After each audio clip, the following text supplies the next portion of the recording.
وقالت اليهود ليست النصارى على شيء وقالت النصارى ليست اليهود على شيء وهم يتلون الكتاب كذلك قال الذين لا يعلمون مثل قولهم فالله يحكم بينهم يوم القيامة فيما كانوا فيه يختلفون ومن أظلم ممن منع مساجد الله أن يذكر فيها اسمه وسعى في خرابها أولئك ما كان لهم أن يدخلوها إلا خائفين لهم في الدنيا خزي ولهم في الآخرة عذاب عظيم ولله المشرق والمغرب فأينما تولوا فثم وجه الله إن الله واسع عليم وقالوا اتخذ الله ولدا سبحانه بل له ما في السماوات والأرض كل له قانتون بديع السماوات والأرض وإذا قضى أمرا فإنما يقول له كن فيكون وقال الذين لا يعلمون لولا يكلمنا الله أو تأتينا آية كذلك قال الذين من قبلهم مثل قولهم تشابهت قلوبهم قد بينا الآيات لقوم يوقنون إنا أرسلناك بالحق بشيرا ونذيرا ولا تسأل عن أصحاب الجحيم ولن ترضى عنك اليهود ولا النصارى حتى تتبع ملتهم قل إن هدى الله هو الهدى ولئن اتبعت أهواءهم بعد الذي جاءك من العلم ما لك من الله من ولي ولا نصير الذين آتيناهم الكتاب يتلونه حق تلاوته أولئك يؤمنون به ومن يكفر به فأولئك هم الخاسرون۔ اور یہودی کہتے ہیں کہ عیسائی کسی چیز پر نہیں، اور عیسائی کہتے ہیں کہ یہودی کسی چیز پر نہیں، حالانکہ یہ سب کتاب پڑھتے ہیں۔ انہی جیسی بات ان لوگوں نے بھی کہی جو کچھ علم نہیں رکھتے۔ بس قیامت کے دن اللہ ان کے درمیان اس معاملے میں فیصلہ کر دے گا جس میں یہ اختلاف کیا کرتے تھے، اور اس سے بڑھ کر ظالم اور کون ہوگا جو اللہ کی مسجدوں میں اس کا نام ذکر کیے جانے سے روکے اور ان کی ویرانی کے لیے کوشاں ہو۔ ان لوگوں کو زیب نہیں دیتا کہ وہ ان میں داخل ہوں، مگر ڈرتے ہوئے ان کے لیے دنیا میں بھی رسوائی ہے اور آخرت میں بھی ان کے لیے بہت بڑا عذاب ہے۔ اللہ کی مسجدیں قابل احترام ہوتی ہیں، ہر مسجد کا احترام ہم پر لازم ہے، اور پھر اس احترام میں سب سے بڑی بات یہ ہے کہ اس میں اللہ کی اطاعت کے کام کیے جائیں، وہ جس مقصد کے لیے بنی ہے ان میں وہی کام کیا جائے، کچھ اور نہ کیا جائے، اور اس میں بہترین رہنمائی ہمیں رسول اللہ صلی اللہ علیہ وسلم سے ملتی ہے۔ کہ آپ نے مسجد میں کیا کیا کام کیے اور کن کن کاموں سے روکا. اور پھر اس بات سے ڈرنا چاہیے کہ کسی کو مسجد سے بھگا دیا جائے یا مسجد کو کسی اپنے عمل کی وجہ سے ویران کیا جائے، یعنی اللہ کے گھروں میں اس کی اطاعت میں سے کسی اطاعت کے روکنے کا سبب نہ بنے، اور یہ سب سے سنگین ظلم ہے.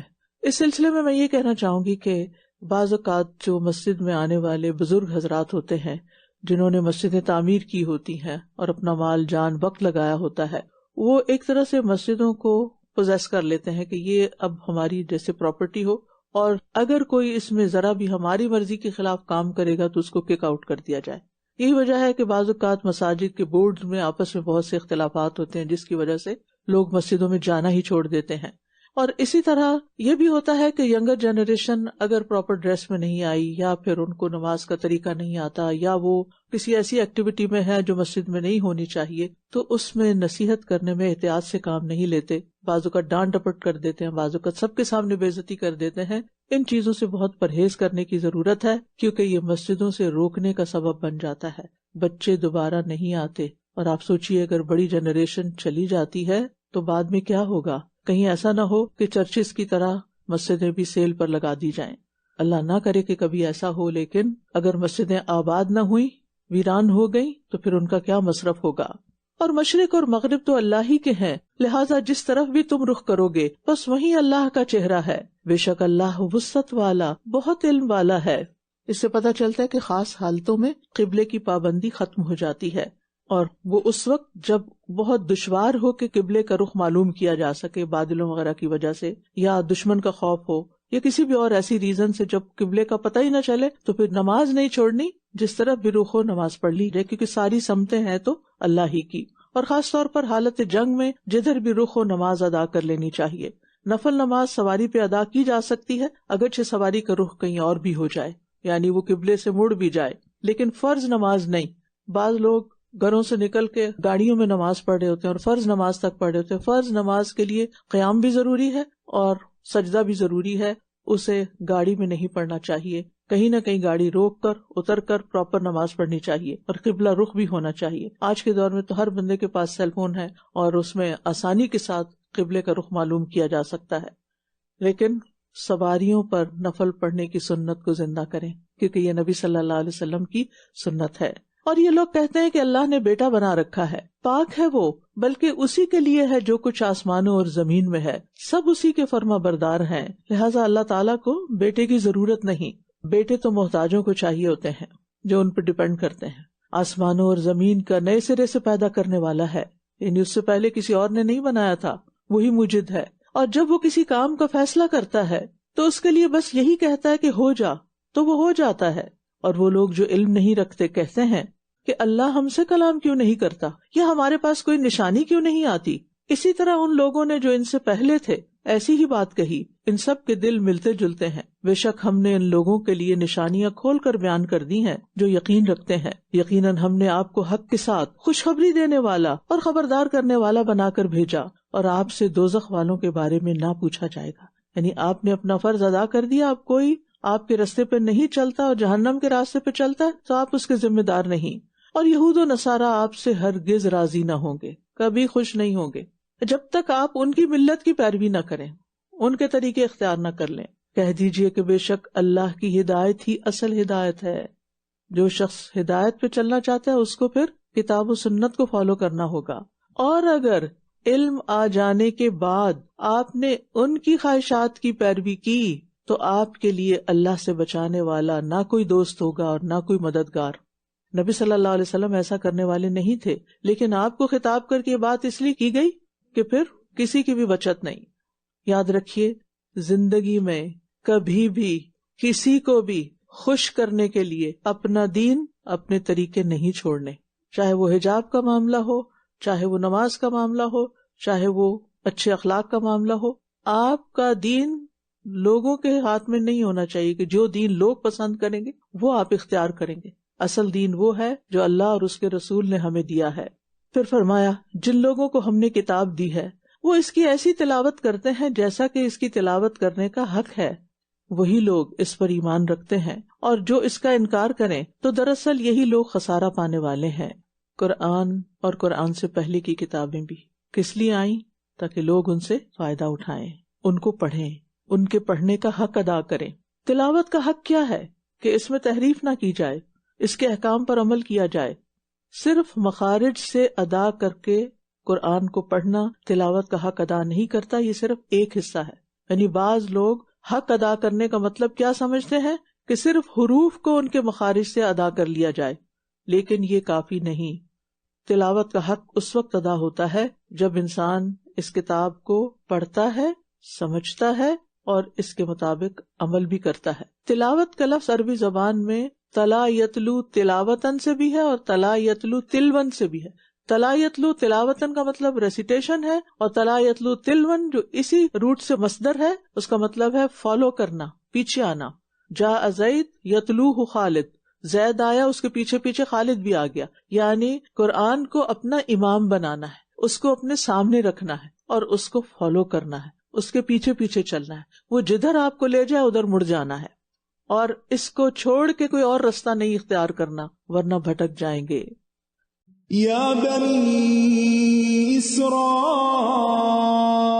اذکروا نعمتی التي انعمت علیکم وانی فضلتکم علی العالمین واتقوا یوما لا تجزی نفس عن نفس شیئا ولا يقبل منها عدل ولا تنفعها شفاعة ولا هم ينصرون وَإِذِ ابْتَلَىٰ إِبْرَاهِيمَ رَبُّهُ بِكَلِمَاتٍ فَأَتَمَّهُنَّ قَالَ إِنِّي جَاعِلُكَ لِلنَّاسِ إِمَامًا قَالَ وَمِن ذُرِّيَّتِي قَالَ لَا يَنَالُ عَهْدِي الظَّالِمِينَ وَإِذْ جَعَلْنَا الْبَيْتَ مَثَابَةً لِلنَّاسِ وَأَمْنًا وَاتَّخِذُوا مِن مَّقَامِ إِبْرَاهِيمَ مُصَلًّى وَعَهِدْنَا إِلَىٰ إِبْرَاهِيمَ وَإِسْمَاعِيلَ أَن طَهِّرَا بَيْتِيَ لِلطَّائِفِينَ وَالْعَاكِفِينَ وَالرُّكَّعِ السُّجُودِ وَإِذْ قَالَ إِبْرَاهِيمُ رَبِّ اجْعَلْ هَٰذَا بَلَدًا آمِنًا وَارْزُقْ أَهْلَهُ مِنَ الثَّمَرَاتِ مَنْ آمَنَ مِنْهُم بِاللَّهِ وَالْيَوْمِ الْآخِرِ قَالَ وَمَن كَفَرَ فَأُمَتِّعُهُ قَلِيلًا ثُمَّ أَضْطَرُّهُ إِلَىٰ عَذَابِ النَّارِ وَبِئْسَ الْمَصِيرُ وَإِذْ يَرْفَعُ إِبْرَاهِيمُ الْقَوَاعِدَ مِنَ الْبَيْتِ وَإِسْمَاعِيلُ رَبَّنَا تَقَبَّلْ مِنَّا إِنَّكَ أَنتَ السَّمِيعُ الْعَلِيمُ رَبَّنَا وَاجْعَلْنَا مُسْلِمَيْنِ لَكَ وَمِن ذُرِّيَّتِنَا أُمَّةً مُّسْلِمَةً لَكَ وَأَرِنَا مَنَاسِكَنَا وَتُبْ عَلَيْنَا إِنَّكَ أَنتَ التَّوَّابُ الرَّحِيمُ رَبَّنَا وَابْعَثْ فِيهِمْ رَسُولًا مِّنْهُمْ يَتْلُو عَلَيْهِمْ آيَاتِكَ وَيُعَلِّمُهُمُ الْكِتَابَ وَالْحِكْمَةَ وَيُزَكِّيهِمْ إِنَّكَ أَنتَ الْعَزِيزُ الْحَكِيمُ۔ اے بنی اسرائیل، میری اس نعمت کو یاد کرو جو میں نے تم پر انعام کی تھی، اور بے شک میں نے تمہیں تمام جہان والوں پر فضیلت بخشی تھی. کسی کو اللہ تعالیٰ چن لے اپنے دین کی خدمت کے لیے، لوگوں کی رہنمائی کے لیے، تو اس سے بڑا انعام اس کے لیے اور کیا ہو سکتا ہے.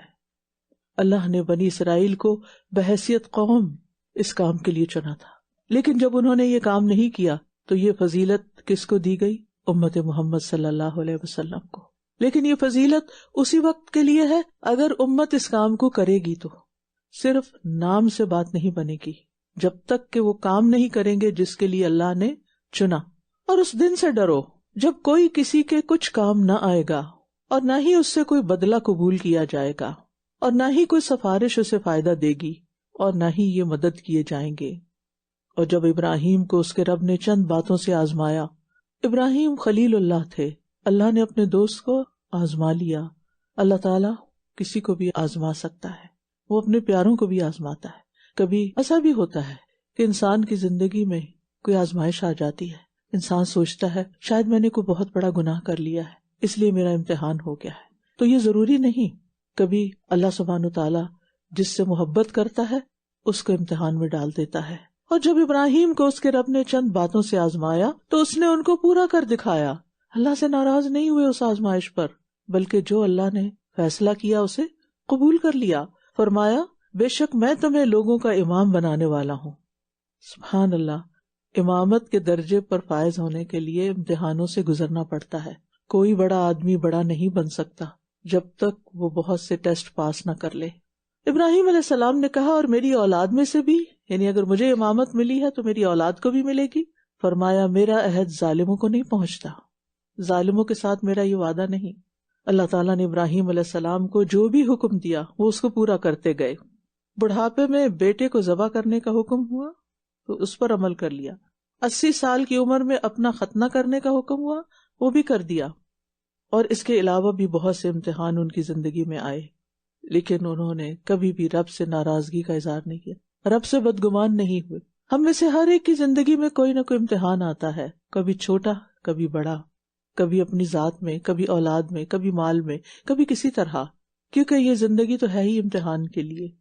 پھر کرنے کا کام کیا ہے کہ اس امتحان میں کامیاب ہونے کے لیے رب ہی کی طرف رجوع کرنا ہے، اسی کو تھام لینا ہے، اسی کو پکارنا ہے، اسی سے مدد مانگنی ہے، اس کے اور قریب ہونا ہے. کیونکہ یہ امتحان تو وہ قریب کرنے کے لیے کرتا ہے، اس سے دور نہیں ہونا، اس سے بدگمان نہیں ہونا، اس کو چھوڑنا نہیں. اس کا سہارا چھوڑ کر کہاں جائیں گے؟ اگر وہ ہمیں چھوڑ دے تو کوئی ہے ہمیں جو بچا لے؟ ہرگز نہیں. ابراہیم علیہ السلام ہدایت یافتہ تھے، ہدایت یافتہ لوگوں کے امام تھے، لہٰذا جس کو اللہ امامت کا درجہ دے اسے ابراہیم علیہ السلام کے نقش قدم پر ہی چلنا چاہیے. پھر فرمایا اور جب ہم نے اس گھر کو لوگوں کے لیے لوٹ کر آنے کی اور امن کی جگہ بنایا، بار بار لوٹ کے جانے کو دل چاہتا ہے وہاں، اور حکم دیا کہ مقام ابراہیم کو نماز کی جگہ بنا لو، اور ہم نے ابراہیم اور اسماعیل کو تاکید کی کہ تم دونوں میرے گھر کو طواف کرنے والوں اور اعتکاف کرنے والوں اور رکوع اور سجدہ کرنے والوں کے لیے پاک رکھو. یہ ایک بڑی فضیلت کا کام ہے، بڑے اجر کا کام ہے، اللہ کے گھر کی خدمت. ابراہیم علیہ السلام اللہ کے دوست اور امام اتنے بڑے مرتبے پر، اور کام کیا کر رہے ہیں؟ اللہ کے گھر کو صاف کر رہے ہیں، اللہ کے گھر کو پاک رکھ رہے ہیں، شرک سے بھی اور ویسے بھی، ظاہری باطنی صفائی. مساجد کی خدمت کرنا، مساجد کا خیال رکھنا، یہ بڑی فضیلت اور عزت والے کاموں میں سے ہے. چاہے ان کی صفائی کی جائے، چاہے ان میں روشنی کا انتظام کیا جائے، چاہے ان کو نمازوں سے اور عبادتوں سے، اعتکاف سے، نوافل سے آباد کیا جائے، یہ سب کچھ اللہ کے ہاں بڑی قدر رکھتا ہے. لہٰذا اس کی نیت رکھا کریں کہ کسی نہ کسی طریقے سے میں کوئی نہ کوئی خدمت مسجد کی ضرور کروں گی. یاد رکھیے وہ خاتون جو مسجد کی صفائی کرتی تھی، جب ایک دن نظر نہ آئی، پتہ چلا کہ فوت ہو گئی ہے اور صحابہ نے رات کو ہی دفنا دیا، تو آپ نے فرمایا مجھے اس کی قبر پہ لے چلو، اور آپ نے وہاں جنازہ پڑھا، اس کے لیے دعائیں کی. یہ معمولی کام نہیں تھا. یہ ہمارے خود ساختہ خیالات ہیں، کسی کام کو بہت عزت کا کام سمجھ لیتے ہیں اور کسی کو معمولی سمجھ لیتے ہیں. بعض معمولی کام، چھوٹی نیکیاں، چھپی ہوئی نیکیاں، اللہ کی پسند کی نیکیاں میزان کو بڑا بھاری کر دیں گی. الحمدللہ کلمہ شکر ہے، جو شکر گزار ہوتا ہے وہ ایک دفعہ بھی دل سے الحمدللہ کہتا ہے، میزان بھر جاتا ہے. لہٰذا کتنا ضروری ہے کہ ہم اپنی نیت خالص رکھیں اور چھوٹی نیکیوں کو بھی اگنور نہ کریں. اور جب ابراہیم نے کہا اے میرے رب اس جگہ کو ایک پرامن شہر بنا دے، اور اس کے رہنے والوں میں سے جو اللہ اور یوم آخرت پر ایمان لائیں ان کو پھلوں سے رزق عطا فرما۔ فرمایا اور جس نے کفر کیا تو میں اس کو بھی تھوڑا سا فائدہ دوں گا، پھر اس کو آگ کے عذاب کی طرف دھکیل لے جاؤں گا، اور وہ لوٹنے کی بہت بری جگہ ہے۔ یاد رکھیے، امامت اور چیز ہے، دنیاوی رزق دوسری چیز ہے۔ امامت خاص لوگوں کو ملتی ہے، دنیا کا رزق سب کو ملتا ہے، چاہے کوئی مومن ہو، کافر ہو، مشرک ہو، منافق ہو، نیک ہو، بد ہو، گناہگار ہو، دنیا کا رزق سب کے لیے ہے، لیکن دین کی امامت چنے ہوئے لوگوں کو ہی ملتی ہے۔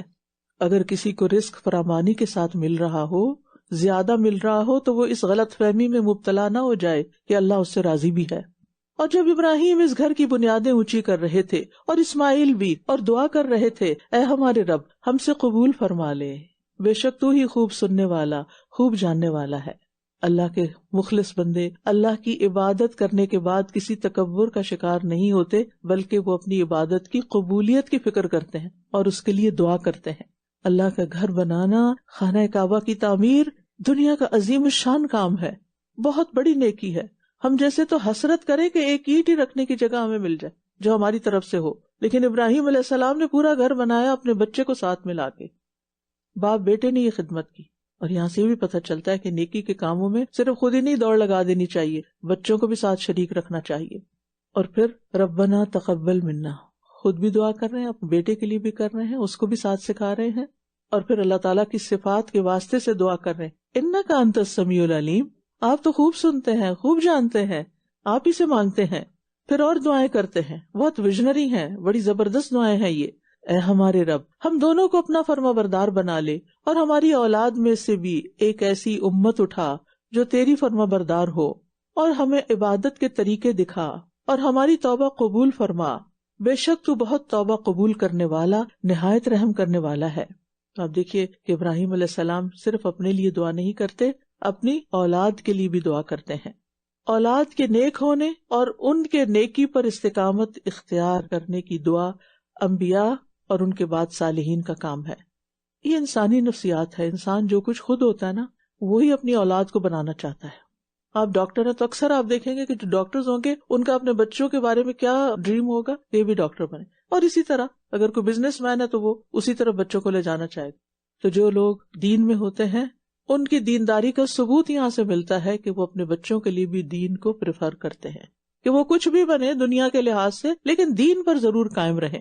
اور پھر آپ دیکھیے کہ اللہ سے توبہ بھی کرتے رہیں، یا اللہ وتب علینا، تو ہم پہ مہربان ہو جا، کیونکہ تو توبہ قبول کرنے والا ہے۔ اس سے یہ پتہ چلتا ہے کہ نیکی کا بڑے سے بڑا کام انسان کر لے تو یہ نہ سمجھے کہ سب اچھا ہو گیا، اس میں بھی کوئی کمی ہو سکتی ہے، اور اس کمی کو شاید ہم پورا نہیں کر سکتے۔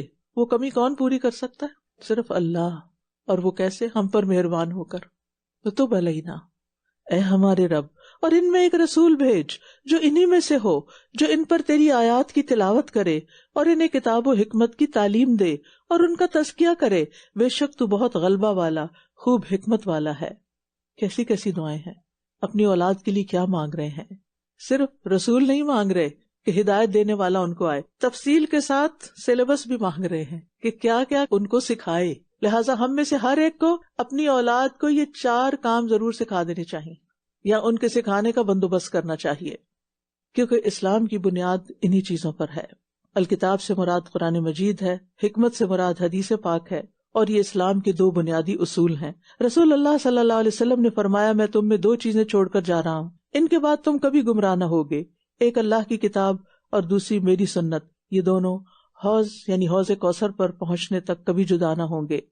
تو ہم سب کو یہ اصول بنا لینا چاہیے کہ زندگی کے ہر دن میں قرآن و حدیث یا قرآن و سنت کا مطالعہ ضرور کرنا ہے، صرف اسکول میں آ کے کورس کی شکل میں نہیں، خود اپنے طریقے پر، اپنے پروگرام اور اپنے ٹائم ٹیبل کے مطابق، جن دنوں میں کلاسز نہ بھی ہوں تب بھی اس سلسلے کو جاری رکھنا چاہیے، کیونکہ علم ہی خیر اور بھلائی کے دروازے کھولتا ہے۔